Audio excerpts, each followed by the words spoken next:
Je reviens sur la dialectique équinoxialité-solstitialité à propos de l'histoire de l'Allemagne. Parce qu'il faut évidemment appliquer notre modèle à tout un ensemble de pays, d'autant plus que dans certains pays, les choses sont plus marquantes, plus frappantes qu'en d'autres pays.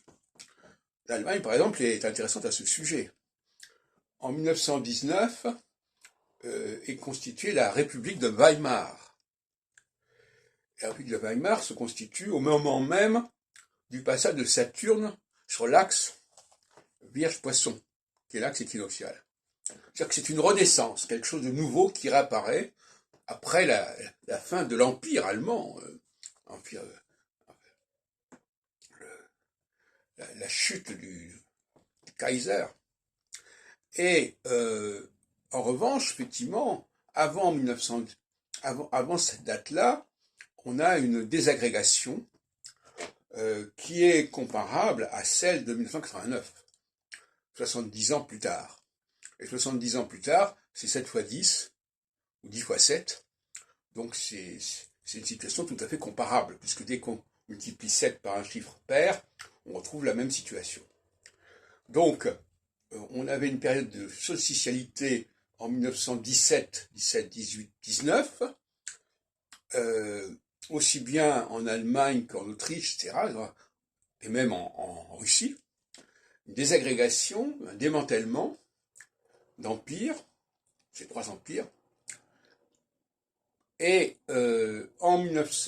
ensuite il va se constituer de nouvelles structures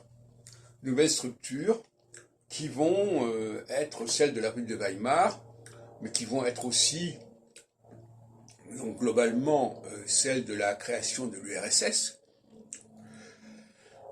qui sont des valeurs équinoxiales.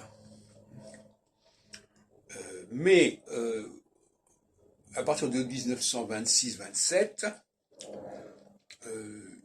on repasse dans une phase solsticiale, et donc la République de Weimar va être en crise, notamment avec la montée du nazisme, de Hitler, et le putsch d'ailleurs de Munich, qu'on a célébré récemment, en 1923. Bon, enfin, c'était encore sous la période équinoxiale.